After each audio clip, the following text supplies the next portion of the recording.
Hello everyone and welcome back to my channel. I hope you're having a really lovely day. Today's video is going to be a little bit of a different one, but if you haven't guessed from the title, it's going to be all about the cosmetic surgery and the beauty treatments and hair treatments that I've had done over the past few years. I've seen a few of these videos floating around on YouTube and I find them really interesting to watch because I think it's quite a nice insight into what people have done on a regular basis, what they have had done, and obviously having that personal review is really beneficial if you're thinking of having something done yourself. So yes, hopefully this video will be insightful, and obviously if there's any questions you have, let me know. As I'm sure you've realised by now, I do have a tendency to waffle on. So I've been very organised and I've got a notebook and I've written everything down that I want to talk about. So I will try and stay on track, but I'm sorry if I go off on a complete tangent. So first up, I want to talk about my teeth because I am a bit of a tooth obsessive, if that's even a term. Ever since I can remember, I've been obsessed with having that Hollywood white gleaming smile, and I think it stemmed from when I had braces around the age of 14, and I never really smiled because I had those big train track braces in. I actually really wanted to get them beforehand because I thought they were really cool, and now looking back I think they didn't look that bad, but for the year and a half that I had them on, all I could think about was having them off and having white teeth and worrying about staining and just really wanting that perfect white smile. So as soon as I had my braces off, I think I was around the age of 15, I went on the hunt for as many teeth whitening solutions as I could find, and I honestly have tried every single thing on the market. I've tried the in-chair whitening treatments, both using laser and the gels, and I've tried the whitening strips, I've tried whitening toothpaste, whitening kits at home. Honestly, if it's there, I have tried it, and I can honestly say that the only thing that has worked for me, I've had 2 occasions where things have worked and I've noticed a considerable difference, and I can honestly say I have and would pay to go and do it again. So that is the in-chair Zoom whitening. Now I had it done at 2 places and I will link them below, but the Zoom whitening is probably the most intense whitening treatment, and that's because it uses a combination of a gel and a blue light laser. Now I think actually laser treatment for your teeth is banned in the UK because it can be quite dangerous to your enamel, but the blue light is the safest way to do it. You can still get it done now. I had it done in November for the 2nd time, so it's definitely something to consider because honestly, having tried and tested every single thing, it's the only thing that has worked for me.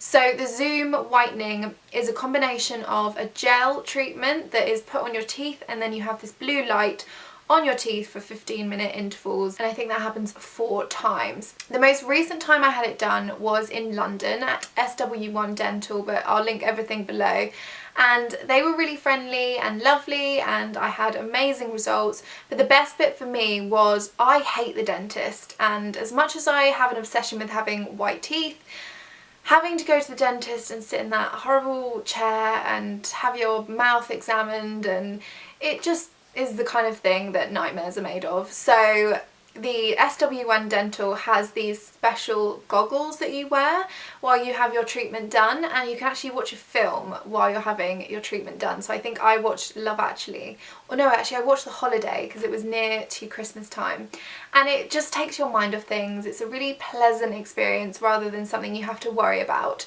But anyway, yes, we're not talking about films, we're talking about the treatment. So the treatment itself, you do notice a considerable difference immediately after you've had it done. So you can pretty much see that your teeth are, especially if you take before and after pictures, go at least kind of 5 shades whiter. It is amazing the difference.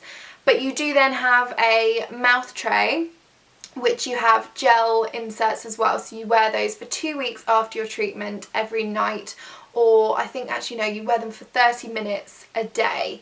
So it's not like an intrusive part of your life, but the results for that are, as I said, considerable, and the results also last for 2 years. So I had my first treatment a long time ago. I think it was back in 2013, and it was only last year that I decided I probably needed to have them done again. So my honest recommendation, if you are really looking to whiten and brighten your teeth, is not to spend lots of money on the home whitening kits. I mean, you might get a result of some sort on them. I definitely find they're great for maintaining and removing stains, especially the toothpastes. But for getting that really bright white smile and kind of getting your value and your money's worth, I would definitely recommend the Zoom in-chair whitening treatment. So it is a couple of £100. I think it's about £395 to £450 for the one treatment, but as I said, it lasts you 2 years, and it's the safest way to do it because a dentist is kind of administering it, so you know you're in good hands. And it's also really easy. Literally one trip to the dentist and then you don't have to worry about it for 2 years. I am really happy with my results, and in another 2 years, if I decide that I need to do it again, I will invest the money in doing so. So it's definitely a worthy investment if you are looking for a bright white smile. Next up is cosmetic surgery wise. So I have obviously had a rhinoplasty or a nose job, which I've done an entire video about, really in depth, if you want to go and have a watch of that, so I'll link that down below. But yes, just briefly, I had a nose job back in 2015. So that was something I really wanted to do for a very long time, but never thought it was possible because I was worrying about it going wrong, and I didn't find the right surgeon who'd had the same kind of vision as me. I really wanted it to look natural. I didn't want anyone to know really that I'd had it done. And that was all a success, thankfully. So I had it done with Transform, as mentioned, and I did a big campaign with them all about natural results and inspiring confidence in young women, because I think there's a stigma attached to cosmetic surgery in the sense that you're doing it because you're really vain and you want to be plastic and you want to look like some sort of celebrity. But in my case, that wasn't it at all. I'd always had a big insecurity about my nose. It really overwhelmed and swamped my face, and my surgeon basically brought it back down to fit with my face better, and I'm really pleased with the results. I don't think really that you can tell I've had it done. It is very subtle, but there has been a big change. And as much as I would never say go and get, you know, loads of plastic surgery or cosmetic surgery, because I don't think it's the answer to anything, for me it's really boosted my confidence because it was something that I really disliked for a very long time. Obviously, cosmetic surgery is a big decision. It's going to change, in my case, my face for the rest of my life. There's no going back once you make that decision, so you have to really think carefully and make sure that it's the right decision for you. However, if obviously a rhinoplasty is something that you've been thinking about, I would definitely do lots of research into it. There's lots of different types of rhinoplasty surgery and lots of different results as well. So make sure you do your research, and obviously if you have any questions, let me know and I can give the best advice that I can from personal experience. But for me, I feel like my rhinoplasty was a big change for me in a good way, and I'm really pleased with the result. Obviously, a rhinoplasty is something that you only ever get done once, hopefully, if it goes right. So you will never need to make that investment again. My rhinoplasty procedure cost me just over £4,000. So obviously it's a big investment, but it's an investment in your face. You don't want to go for a bargain price just because of the price of it. So I did have that done, and I would recommend it in a heartbeat, especially my surgeon, if it is something that you're seriously considering. Next up is lashes, and over the years my poor eyelashes have been through quite a lot, because I used to be quite obsessed with having the eyelash extensions, wearing false eyelashes, and generally doing anything to make sure that they looked really long and full. From around 2013, I started having the full set and half set of false eyelash extensions. So those are the semi-permanent lash extensions that you can get put on in like a beauty salon or hairdressers, and they normally last about 3 to 4 weeks, but I know a lot of people get them done for holiday because you don't have to wear mascara and you instantly have a full set of lashes, and they look really natural because obviously you don't have that strip lash. They are connected to your own eyelashes. So I probably had that done about 10 times in total, I want to say, and I always wanted to go for a natural look. I always got them really kind of subtle, and they did provide that instant kind of full lash look that I loved. I really enjoyed not having to wear mascara because as much as I love makeup, I also really like going barefaced and natural, so they were perfect, especially when you're going abroad and things like that. So I did really like having them done, and it was a bit of hassle in the first place to go and have them all fitted and then obviously keep having them topped up. But I also noticed that my own eyelashes, once they'd all fallen out, were really sparse and short, and sometimes this can be associated with the place you're having it done. So if they're not fitting it correctly, or if the lashes or the glue is too heavy for your own lashes. But for me, I think I just overdone it, and I'd had it too many times, and I really wasn't enjoying the effects, the after effects that it had on my lashes.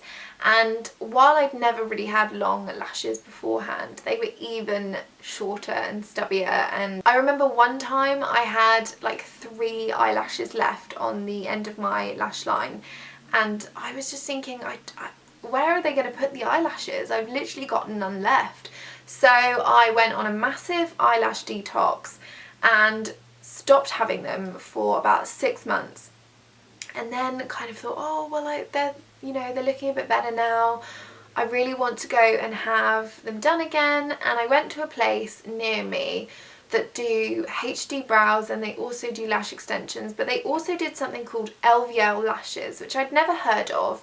But the therapist that I saw said that they would be a lot better, and that they wouldn't be putting any false eyelashes onto my lashes, but that they'd boost my own. So I was a little bit cynical, and I was like, well, I'm not sure really what you're going to be able to do with my eyelashes because I basically don't have any. But she was really confident that I would be happy, and so she went ahead with it. Basically, you get these like trays that they stick to your eyelids, and they condition all your lashes, put some gel on them, I don't know what, and then they stick your eyelashes to these trays, and all I can describe is kind of like a perm for your eyelashes, I suppose, because whatever they put on makes them stay in that position for 4 to 6 weeks. You also get a tint at the same time, so it's basically like having mascara on, really subtle mascara all the time.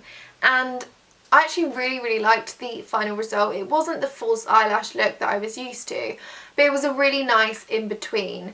And ever since I had that done, my eyelashes, no word of a lie, have grown so much. I've also used a product called Rapid Lash, which you apply every night to your lash line, and it really helps boost growth. Now, again, I'm really cynical about these kind of things, and I would never recommend something unless I've wholeheartedly tried it and tested it myself. But the LVL lashes and the Rapid Lash combination meant that my eyelashes pretty much grew in the space of, I'd say, about a year. They grew to double their length, if not triple, and I now have really long eyelashes. And all I can say it's down to, because all I've done differently, is having that LVL lashes done. I think I've had it done twice now, so I wouldn't recommend having it done all the time. But then I also use the Rapid Lash, and I sometimes have an eyelash tint if I'm going away. So those things in combination have worked so much, and I will try and find a before and after picture somewhere and insert it so that you can see that I'm not just talking gobbledygook. But yes, they are amazing for growing your lashes naturally. I would steer clear of those false eyelash extensions as much as you can, because as gorgeous as they are, they're not great for your eyelashes. Any kind of extension isn't great for them. So try your best to work with what you have and grow those and kind of keep them as healthy and in as good condition as possible. You can also use a bit of coconut oil if you're finding that they're really sparse and a bit sad looking, which is what mine were like. So you can use them to condition your lashes.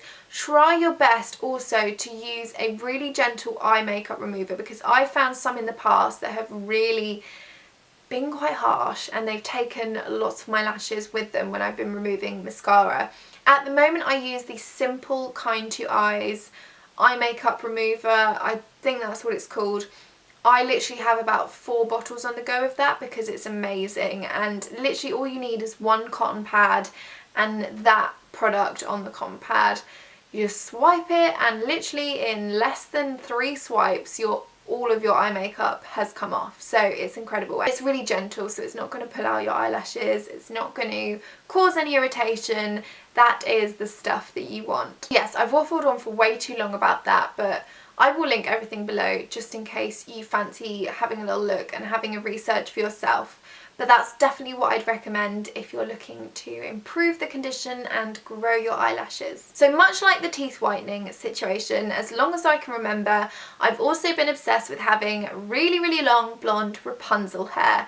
And unfortunately, I'm still not quite there yet with the Rapunzel hair. I mean, it's pretty long, it's longer than it was, but it's not quite down to the floor, but I'll forgive it for that. So I used to wear extensions of the clip-in variety. I've never had the permanent extensions, and I've heard lots and lots of really bad things about them. I think you can get ones that are a lot better now, but for me, I've got really thin hair and I wouldn't want to risk pulling it out because I basically wouldn't have any left.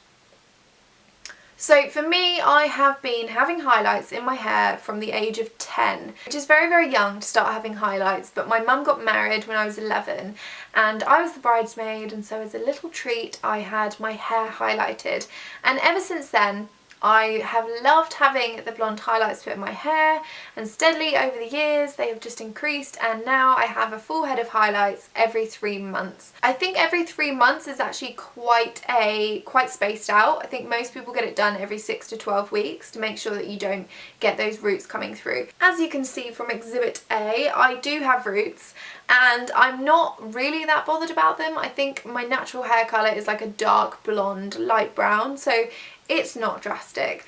But yes, I do get a full head of highlights every 3 months or so, and I also have had a number of treatments to improve the condition of my hair. But a few years ago, the condition of my hair was really, really bad. I was convinced that in order to grow it and get it the length that I wanted it, I would have to not cut my hair. So I didn't cut my hair for 6 years, and I would never recommend that because I literally had the straggliest split ends ever. It didn't look good. I thought it did, but it didn't. Then the day before I had my nose job, I decided, actually, you know what? Getting my nose done, I may as well chop my hair off. So I had a lot of it cut off and it blunted the edges, and weirdly it looked longer than it did before. It just looked a lot thicker and fuller and healthier.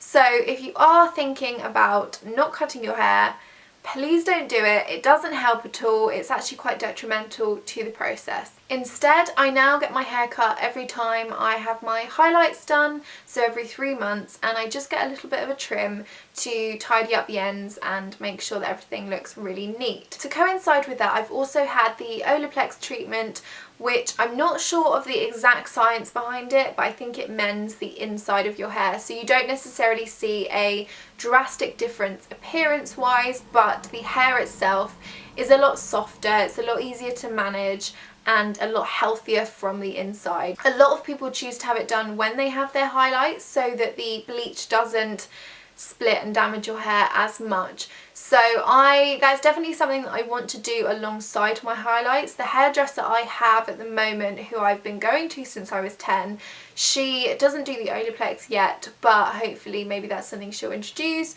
or maybe it's something I'll have done separately. I have also had the Brazilian blow dry treatment, which is essentially a semi-permanent treatment to straighten your hair. Apparently it's also beneficial for the condition of your hair because it's really moisturising and hydrating.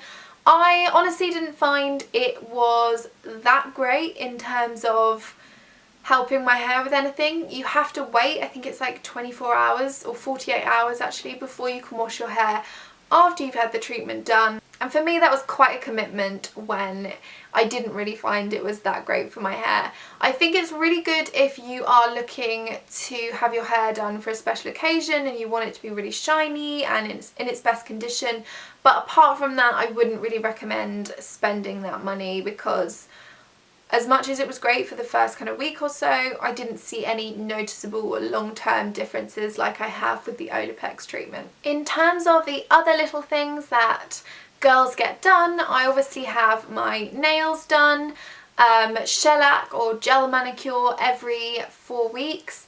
So I've recently had that done at a place called Blush and Blow in Parsons Green, which I've talked about on my blog but I haven't mentioned in a video yet.